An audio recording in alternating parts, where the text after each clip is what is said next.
sejahtera untuk saudara sekalian, shalom. Kita bersyukur kita ada sebagaimana kita ada oleh karena kemurahan Allah. Kita patut bersyukur dan tetap memuji Tuhan oleh sebab kebaikan dan penyertaannya yang sempurna atas hidup kita. Saudara, mari persiapkan hati untuk mendengar firman Tuhan. Tema firman Tuhan saat ini, hidup bagi Allah. Nats firman Tuhan dari Efesus 2 ayat yang ke-10. Dan kemudian kita akan membaca beberapa ayat lagi nanti. Demikian firman Tuhan, karena kita ini buatan Allah, diciptakan dalam Kristus Yesus untuk melakukan pekerjaan baik yang dipersiapkan Allah sebelumnya. Ia mau supaya kita hidup di dalamnya. Puji Tuhan. Saudaraku, Allah membuat kita untuk sebuah tujuan. Jadi keberadaan kita di dunia ini bukanlah suatu kebetulan, tetapi sesuatu yang sudah direncanakan oleh Allah. Mungkin orang tua kita tidak menginginkan kelahiran kita, tetapi Allah menginginkannya.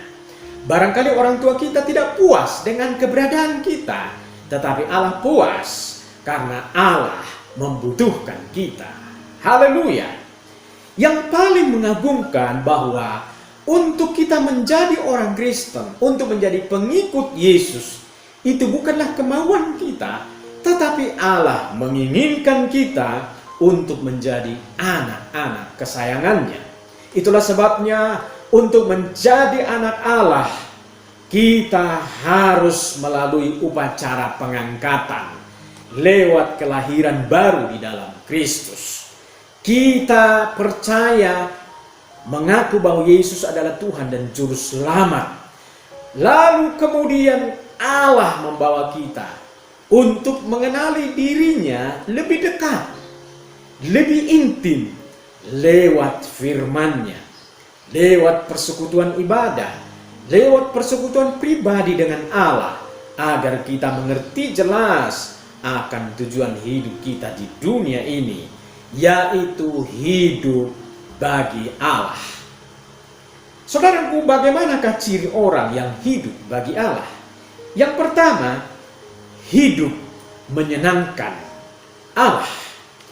Di dalam Kejadian 6 ayat yang ke-9 sampai yang ke-12 berkata begini. Inilah riwayat Nuh. Nuh adalah seorang yang benar dan tidak bercela di antara orang-orang sezamannya. Dan Nuh itu hidup bergaul dengan Allah. Nuh memperanakkan 3 orang laki-laki, Sem, Ham, dan Yafet. Adapun bumi itu telah rusak di hadapan Allah dan penuh dengan kekerasan. Allah menilik bumi itu dan sungguhlah rusak benar. Sebab semua manusia menjalankan hidup yang rusak di bumi. Saudaraku, seperti orang tua yang menginginkan anak-anaknya agar menyenangkan hatinya, demikianlah Allah merindukan agar setiap anak-anaknya menyenangkan hatinya. Inilah indikasinya hidup bagi Allah. Dan manakah kita tahu hidup kita menyenangkan Allah atau bukan? Alkitab memberikan jawabannya di dalam ayat yang kita baca tadi. Itu berbicara tentang kisah hidup Nuh. Siapakah Nuh? Nuh adalah seorang yang benar, orang yang tidak bercela dan hidup bergaul dengan Allah. Apakah ukurannya bahwa Nuh hidup benar dan tidak bercela? Yaitu diukur dari sikap dan perbuatannya dalam menjalankan hidupnya di tengah-tengah orang-orang sezamannya. Saudaraku, zaman Nuh merupakan satu era di mana kejahatan dan dosa begitu besar. Dan zaman Nuh merupakan puncak kebejatan manusia sejak bumi diciptakan, sehingga Allah memutuskan untuk membinasakan manusia dengan air bah. Keadaan zaman itu memaksa orang untuk hidup hancur-hancuran, hidup di dalam kejahatan. Alkitab mencatat bumi menjadi rusak oleh karena dosa. Saudaraku, inilah realita hidup zaman itu. dan sekaligus realita hidup yang dialami oleh Nuh pada waktu itu. Kalau orang memilih hidup untuk kepuasan nafsu daging, hidup untuk kepuasan dosa, Alkitab banyak mencatat di dalam Matius bahwa dosa yang dilakukan pada zaman itu adalah dosa seks bebas. Bahkan para penafsir berkata bahwa pada zaman itu orang-orang sudah melakukan persetubuhan antar sejenisnya. Kemudian dikatakan makan minum. Saudara, makan minum yang dimaksud di sini adalah makan minum, yaitu untuk kepuasan daging, hidup di dalam kemabukan, hidup di dalam pesta pora. Saudaraku, ini realita yang dialami oleh manusia pada zaman itu. Dan ini juga keadaan yang dialami oleh Nuh. Tetapi Alkitab bercatat, Nuh memilih hidup untuk kebenaran. Nuh memilih untuk hidup menyenangkan hati Allah. Nuh mempersembahkan hidupnya dan seisi keluarganya hanya bagi Allah. Kalau orang-orang memilih untuk memuaskan keinginan kedagingannya, maka Nuh memilih untuk memuaskan keinginan dan kehendak Allah. Kalau orang-orang merasa tidak membutuhkan Tuhan, tetapi Nuh menyadari bahwa dia tidak mampu hidup, tidak mampu menjalani hidup kalau bukan karena campur tangan Tuhan. Inilah yang membuat Nuh hidupnya benar dan tidak bercela di hadapan Tuhan. Saudara, bagaimana dengan kita? Bagaimana kita hidup di zaman di mana kita hidup sekarang ini? Masihkah kita hidup di dalam dosa? Hidup di dalam kejahatan yang terselubung? Masihkah kita hidup di dalam hawa nafsu dunia? Hidup di dalam iri hati, mementingkan diri sendiri, hidup di dalam kesombongan dan lain-lain, sama seperti orang dunia? Kalau kita mau hidup bagi Allah, maka kita harus meninggalkan semuanya itu, karena perbuatan-perbuatan itu tidak berkenan di mata Tuhan. Apakah rahasia sehingga Nuh bisa hidup benar dan tidak bercela di tengah zamannya yang rusak itu? Jawabannya adalah karena Nuh hidup bergaul dengan Allah. Kita tidak bisa hidup di tengah-tengah zaman ini kalau bukan karena anugerah Tuhan. Kita tidak bisa kuat menghadapi keadaan hidup yang begitu sulit hari-hari ini kalau bukan karena pertolongan Tuhan. Saudaraku, kita bisa hidup bagi Allah kalau kita hidup bergaul dengan Allah, beribadah secara teratur.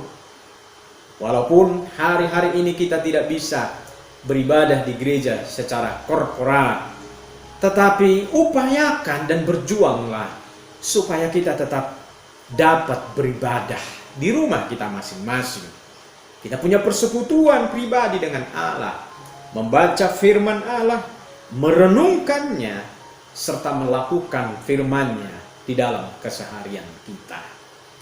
Saudaraku, mari kita tetap melakukannya untuk menyenangkan hati Bapa kita yang di surga. Kemudian yang kedua, bagaimanakah ciri orang yang hidup bagi Allah, yaitu hidup berbuah bagi Allah. Dalam Yohanes 15 ayat 1 sampai yang ke-8, kita tidak membaca ayat ini, konteksnya berbicara tentang perumpamaan pokok anggur yang benar. Di dalam perumpamaan ini dikatakan bahwa Allah Bapa adalah pengusahanya atau pemiliknya pohon anggur itu. Sedangkan Yesus adalah pokok anggur itu, dan kita semua orang-orang yang sudah percaya kepada Yesus adalah ranting-rantingnya. Logika dari perumpamaan ini adalah bagian yang menghasilkan buah dari pohon anggur ini adalah ada pada bagian rantingnya, yaitu kita sebagai orang-orang percaya. Satu pesan rohani adalah bahwa setiap orang yang sudah menempel pada pokok anggur atau yang sudah percaya mengaku bahwa Yesus adalah Tuhan dan Juru Selamatnya, diwajibkan untuk berbuah karena Allah Bapa menghendakinya. Di dalam ayat yang ke-8 dikatakan, dalam hal inilah Bapakku dipermuliakan, yaitu jika kamu berbuah, apalagi berbuah banyak. Saudaraku, buahlah yang menjadi barometer dari seorang Kristen yang hidup bagi Allah. Dalam minggu-minggu ini kita banyak berbicara tentang berbuah bagi Allah. Buah apakah yang kita hasilkan dalam hidup ini? Yaitu buah kebenaran. Apakah itu buah kebenaran? Yaitu hidup kita makin hari makin lebih baik dan makin lebih benar.